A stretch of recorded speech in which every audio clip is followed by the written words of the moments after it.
अवधूत चिंतन श्री गुरुदेव दत्त श्री स्वामी समर्थ. तुमच्या सगळ्यांचे आपल्या चॅनेलमध्ये मनापासून स्वागत आहे. बघा ताईंनो, नागपंचमीच्या दिवशी अशी नागाची पूजा केल्यामुळे घरामध्ये सुख, शांती आणि समृद्धी येते. कालसर्पदोषापासून मुक्ती मिळते. महादेवांच्या गळ्यामध्ये नाग असतो. नागपंचमीला अशी पूजा केल्यामुळे महादेवांचे आशीर्वाद मिळतात. 17 ऑगस्ट सोमवारी आहे नागपंचमी. तर घरच्या घरी आपल्याला नागपंचमीची पूजा कशी करायची? कारण आता आपण शहरामध्ये राहतो, आपल्या इथे काही नागाचे वारूळ वगैरे आपल्याला मिळत नाही. तर घरच्या घरी पूजा कशी करावी, मंत्र कुठला म्हणायचा, उपवास कसा करायचा भावासाठी, या दिवशी आपण उपवास करत असतो तर तो का करायचा, यानंतर दूध आणि लाह्यांचा या दिवशी नैवेद्य अर्पण करायचा असतो, त्याला काय एवढं महत्त्व आहे. त्यानंतर नागपंचमी हा माहेर वाशनींचा का सण मानला जातो, ही नागपंचमीची सोपी पूजा घरच्या घरी कशी करता येईल, ही सगळी माहिती मी तुम्हाला आजच्या व्हिडिओमध्ये देणार आहे. पूजेसंबंधी सगळी माहिती सांगणार आहे. नागपंचमी हा श्रावण महिन्यातला शुक्ल पक्षाच्या पंचमी तिथीला साजरा केला जातो सण. या दिवशी नागदेवतेची पूजा केल्यामुळे आपल्याला सगळ्या समस्यांपासून मुक्ती मिळत असते. तर नागपंचमीची पूजा ही शक्यतो सकाळी 12च्या आधीच करायची. जमल्यास तुम्ही सकाळी 5 ते 8 किंवा 9:30 पर्यंत ही पूजा केली तर अतिशय उत्तम. तो शुभ काळ मानला जातो, शुभ मुहूर्त असतो. आता वारूळ नसेल तर काय करायचं, तर बघा, वारूळ तुमच्या इथे नसेल तर तुम्ही जवळ नागपंचमीचा एक कागद मिळतो, हा आपल्याला श्रावण महिन्याच्या पहिल्या शुक्रवारीच लावायचा आहे. म्हणजे श्रावण महिना सुरू झाला तर तेव्हाच आपण लावत असतो. पण समजा तुम्ही ज्योतिपूजन करत नसाल तर दर शुक्रवारी वगैरे तर तुम्ही हा कागद जो आहे तो नागपंचमीच्या दिवशी सकाळी लावा आणि जवळपास पोळ्यापर्यंत जो कागद असतो तो आपण ठेवत असतो. ठीक आहे. तर आता सगळ्यात पहिली मी तुम्हाला नागपंचमीची थोडीशी माहिती आहे तर ती सांगते. या दिवशी आपल्याला कुलाचाराप्रमाणे नागदेवतेची पूजा आणि नैवेद्य करायचा असतो. या दिवशी सहसा काही चिरत नाहीत, दळत नाहीत, कांडत नाहीत, तवा चुलीवर ठेवत नाहीत. उकडीचे पदार्थ, मोदक, खीर, कानवले खाल्ले जातात. या दिवशी कुणाचीही हिंसा करू नये. नागाच्या प्रतिमेला दूध लाह्यांचा नैवेद्य या दिवशी दाखवतात. पृथ्वीवर फक्त एकच दिवस अशी नागाची पूजा केली जाते. इतर वेळी त्यांची प्रतिमा किंवा मूर्ती घरामध्ये पूजत नाहीत. लक्षात ठेवा, कारण पृथ्वी शेषनागाने डोक्यावर धारण केली आहे, म्हणून पृथ्वीच्या डोक्यावर नागाला बसू नये अशी धारणा आहे. तर ही नागपंचमीची थोडीशी माहिती. आता बघा, मी तुम्हाला पटकन पूजा कशी करायची ते सुद्धा सांगणार आहे.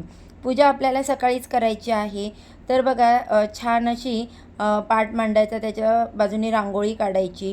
महादेवांची पिंड असते तर त्यावर बेलपत्र आहे आणि नागदेवता आहे, तर अशी छोटीशी किंवा रांगोळी जी असते ती तुम्हाला काढायची आहे. या दिवशी पूजेभोवती काढली नाही तरी छान वाटतं ना. तर हा नागपंचमीचा जो कागद आहे तो तुम्हाला तुमच्या देवघराच्या इथे लावायचा आहे. ठीक आहे. आता पूजा करताना सगळ्यात पहिलं आपल्याला दिवा लावून घ्यायचा. आता बघा, या ठिकाणी कागद लावलेला आहे तर जे आपण नाग आहेत, नागदेवता आहेत, त्यानंतर त्यांची पत्नी आहे आणि नागाचे हे पिल्लू जे असतं ते पण याच्यावरती आहे. ठीक आहे. आता आई वडील म्हणजे आणि त्यांचं बाळ असं हे तांदळाने आपल्याला रांगोळी काढून घ्यायची आहे. म्हणजे 2 मोठे नाग घ्यायचे आणि एक छोटंसं पिल्लू म्हणून अशी रांगोळी काढायची. तुम्ही पिठाने काढा किंवा जमल्यास तुम्ही रांगोळीनेही काढू शकता. कसंही जसं जमेल तसं तुम्ही रांगोळीनी नागांचे जे चित्र आहे ते तुम्हाला काढायचे. देवाऱ्याचे इथे तुम्ही काढू शकता. ठीक आहे. आणि ही पूजा करताना कंटिन्यू तुम्हाला अनंता नागेभ्य नमः, अनंतादि नागेभ्य नमः या मंत्राचा जप करायचा आहे. आता बघा, या कागदाची सगळ्यात पहिली आपल्याला पूजा करायची आहे. या नागदेवतासुद्धा आहे या कागदामध्ये. तर प्रत्येक या चित्राला आपल्याला हळदी कुंकू अक्षता अर्पण करायच्या. त्यानंतर हे जे नागदेवता आपण रांगोळीने वगैरे काढलेले असतात तर त्या किंवा तांदळाने त्याला तुम्ही हळदी कुंकू अक्षता अर्पण करा. आता प्रत्येकाला आपल्याला फूल अर्पण करायचं आणि या कागदाला आघाड्याची आणि दुर्वांची माळ जी आहे तर ते अर्पण करायची आहे. या दिवशी या माळेला खूप महत्त्व आहे. हे आघाड्याचे पान जिथे देवाची फुलं वगैरे मिळतात तर त्या ठिकाणी तुम्हाला मिळून जाईल. तर आघाड्याच्या पानांची आणि दुर्वांची माळ अर्पण करायची. आता नागदेवतांची पूजा झाल्यानंतर तुम्हाला प्रत्येकाला फुलं अर्पण करायचं. त्यानंतर बघा शक्यतो पांढरं फूल जे आहे तर ते अर्पण करत असतो. तर या प्रत्येकाला आपल्याला फूल अर्पण करायचं. खूप सोपी ही पूजा मांडणी, फार आपल्याला यासाठी काही लागत नाही. गणपती बाप्पांची स्थापना जी आहे ती तुम्ही देवाऱ्याजवळ जर पूजा मांडणार असाल तर देवघरामध्ये गणपती बाप्पांची तुम्ही हळद कुंकू अक्षदा अर्पण करून, दुर्वा फुलं अर्पण करून, खोबऱ्याचा गुळाचा नैवेद्य अर्पण करून नमस्कार करू शकता. किंवा तुम्ही दुसरीकडे पूजा मांडताय तर तिथे गणपती बाप्पांचा अभिषेक करा.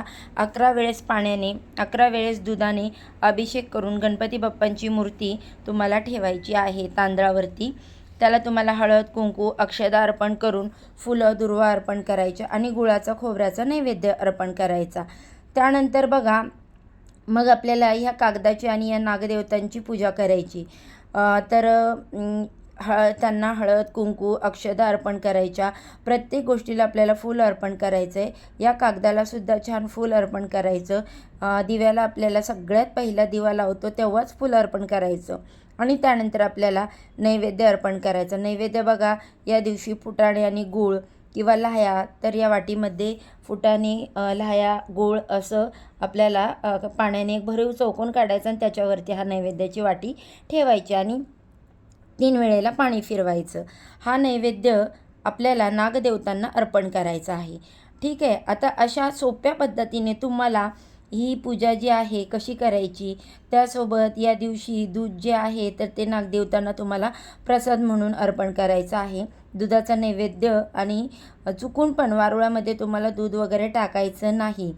तुम्ही समजा गावाकडे वगैरे राहताय तर वारुळामध्ये तुम्हाला दूध टाकायचं नाही, ते चुकीचं मानलं जातं. फक्त तुम्ही या फोटोसमोर दुधाचा नैवेद्य आणि फुटाणे गूळ ह्यांचा नैवेद्य जो आहे तर तो दाखवायचा आहे. आणि नंतर याच दिवशी शक्यतो बऱ्याचशा महिला उपवास करतात, तर अशी ही पूजा करून तुम्हाला व्रत करायचं आहे. तर बघा तुम्हाला मी हा जो एक मंत्र सांगत आहे तर तो पूजा झाल्यानंतर तुम्हाला बोलायचा आहे. नमस्तु सर्वेभ्ये केच पृथ्वी मनुये अंतरिक्षे ये देवी तेभ्य सर्वभ्य अनमहा. या मंत्राचा जप केल्यामुळे कालसर्पदोष जो आहे तर तो कमी होतो, त्याचा प्रभाव कमी होतो. त्यानंतर या दिवशी घरामध्ये कुठलेही पदार्थ चिरू नका, कापू नका, तळू नका. चुलीवर तवा वगैरे ठेवायचा नाही. बऱ्याचशा ठिकाणी हे नियम पाळले जातात. आमच्यासुद्धा घरामध्ये काही वेळेस जे आहेत आपल्याला जेवढे पाळता येईल तेवढे नियम आम्ही पाळतो. प्रत्येकाची पद्धत थोडीफार वेगळी असू शकते. त्यानंतर ही पूजा झाल्यानंतर आपल्याला गणपती बाप्पांची सुख करता दुःख हरता ही आरती, शंकरांची आरती आणि बघा नागपंचमीची जी कथा आहे तर ती वाचायची आहे.